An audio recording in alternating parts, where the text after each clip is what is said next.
everyone, this is the LEGO Star Wars TIE Fighter and X-Wing mashup. It's a new set for the Rebuild the Galaxy series that's coming out in September, and it comes with these 2 ships and these 5 minifigures.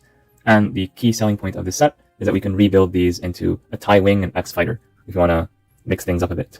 Here's a look at the back of the box that shows how to do that. So basically, these wings are going to be easily removable. This whole concept is something that is reminiscent of the early days of LEGO Star Wars, when these things used to be a lot more common, like taking stuff apart and putting it together in various ways. It's nice to see them coming back to this in a sense, and we'll see how well they execute it.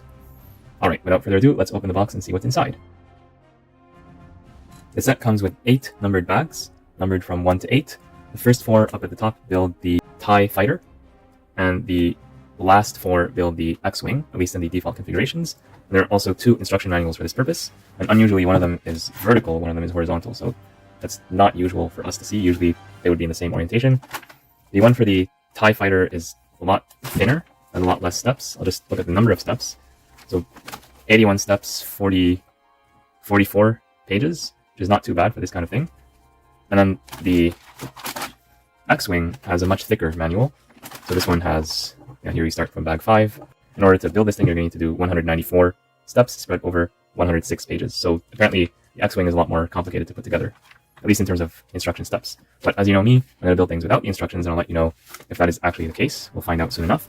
Oh, and also this set does include a sticker sheet, which is not too large, and these stickers are going to be applied to both ships, so it shouldn't be too bad. On one other thing, just so I keep the length of the videos to not be too long, I'm going to split this set into 2 parts, because there's obviously an easy way to split this into 2 parts here. So in this video, I will be building the TIE Fighter. In the second video, I'll be building the X-Wing, and I'll do this whole conversion thing and tell you my final thoughts on the set. So the set does come with an orange brick separator. I will be using this orange brick separator to apply the stickers.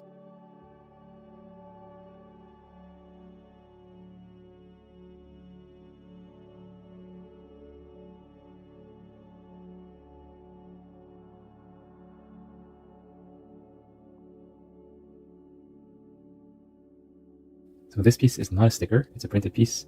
It's actually printed on a transparent background, although it's going to be put on this black piece, so I don't know why they bothered making it transparent. But it is a difficult piece to apply because you can't just like put it at any random orientation. It has to be exactly right, ideally with this text at the bottom.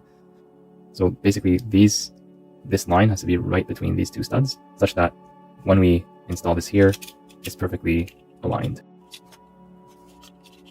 Just that. Yeah, because we don't want this to be diagonal. And if you do mess it up, what you can do is you can take this whole sub-assembly, or actually, I think there's a hole down here. With this hole, use an axle, not included in bag 1, but maybe you'll find it in other sets or other bags of this set. Just use that axle and just push it all the way, and it will eventually pop this piece out. So that's a good way to disassemble it if you ever need to.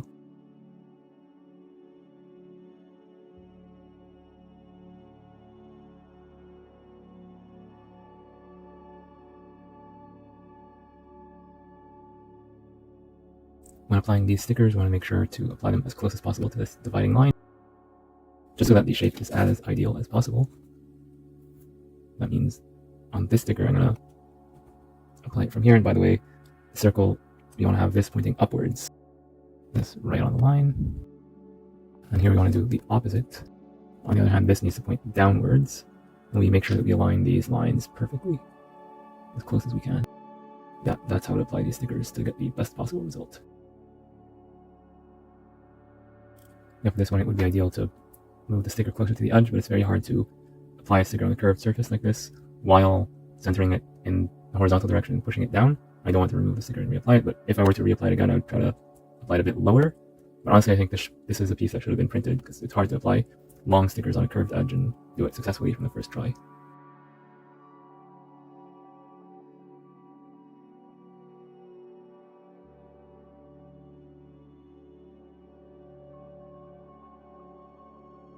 Bag 1 gives us this TIE Fighter cockpit, has lots of red, lots of studs not on top techniques. I'll talk more about the details and my thoughts on the build at the very end.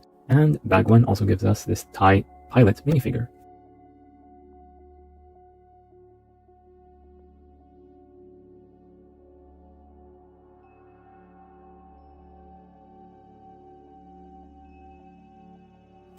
Bag 2 builds these black wings of the TIE Fighter. They're not perfectly hexagonal, they're a bit taller than they are wide, as you can see here. but they're still a pretty nice shape, and we're going to add more to them with bags 3 and 4. I don't know why this piece is red, but it's probably just to help with the alignment in one of the next step. And since Yessi Scala is the last minifig of these series of bags, let's take a look at them right now.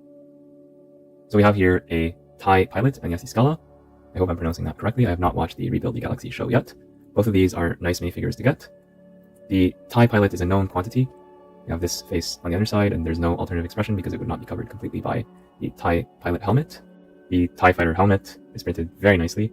Yessi Scala has an alternative expression, so that's pretty nice to get. So 2 faces printing here is nice. And here's what she looks like with the headpiece framing her second expression. So yeah, nice minifigures to get. I believe this one is exclusive. This one might not be exclusive just because we get so many TIE Pilots, but it might just be a little bit different than the others. This one I believe is new and is a nice figure to get. There's no side printing on either of them, but that's okay. I would have liked to see side printing given the price that we're paying, but it's not the end of the world.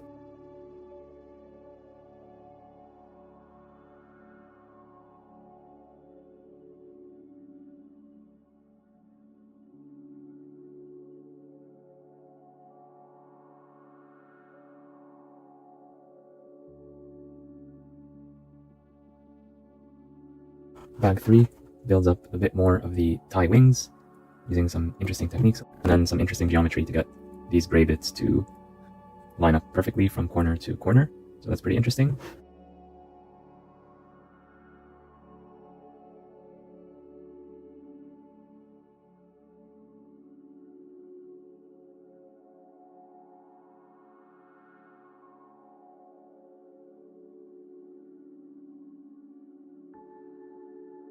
Alright, we're done with the build. Bag 4 gives us this wing right here. Well, 2 of them. We finish up these parts here, and this is a print, by the way. Very nice print. And then these things can be connected to the TIE Fighter like this, with the dark bluish gray at the bottom. So all this is tiled off very nicely, so it should be very easy to fit inside like that. And then to fix it in place, we have these pieces right here, so we could just put that there, and presumably this would look nicer if we have this stopper piece attached before it.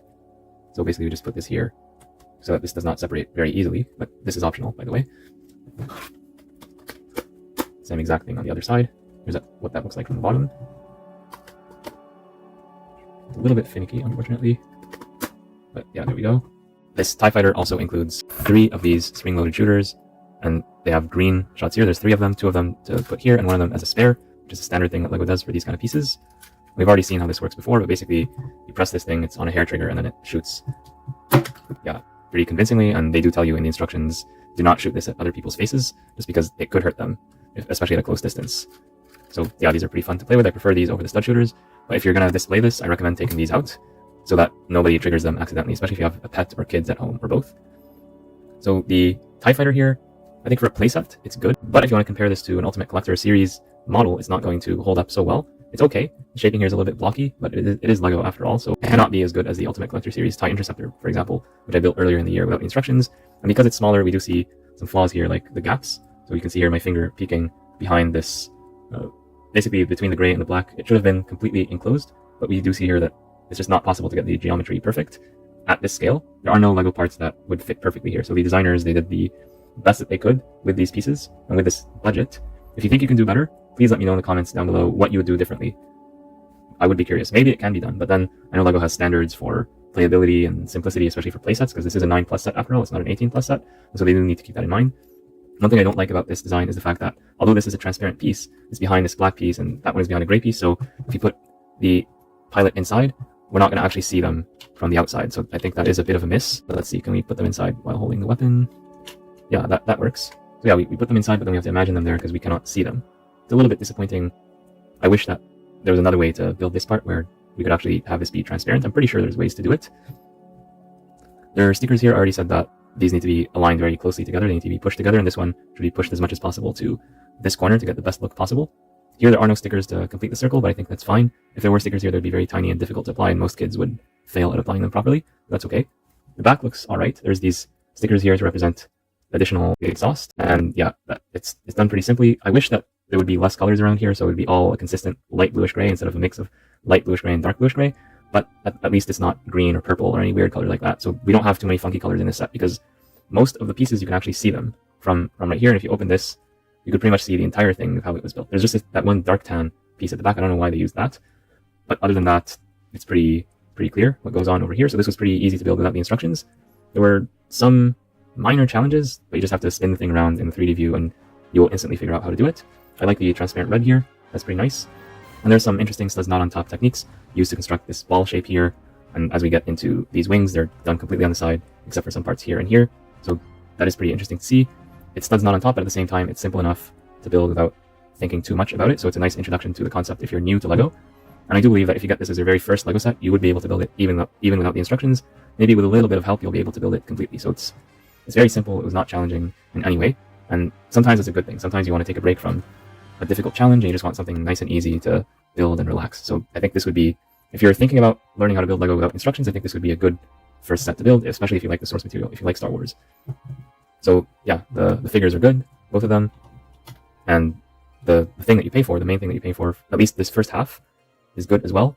Now, I've heard people compare this to a previous model released in 2021, and in terms of price and value, I think that one might be better. But I'll reserve final judgment on that until I build the X-Wing as well. So if you want to watch that video, make sure you're subscribed to the channel, because that will be coming out soon. It's going to be part 2 of this review. I split this review into 2 parts just so that it doesn't go on for too long, and just so I can edit this first part faster and get it out to you sooner. So please make sure you subscribe to the channel so that you don't miss out, and turn on notifications so that you're notified as soon as the video drops. Alright everyone, that's it for the first part of this review of the TIE Fighter, and I'll see you all in the next one. Bye for now.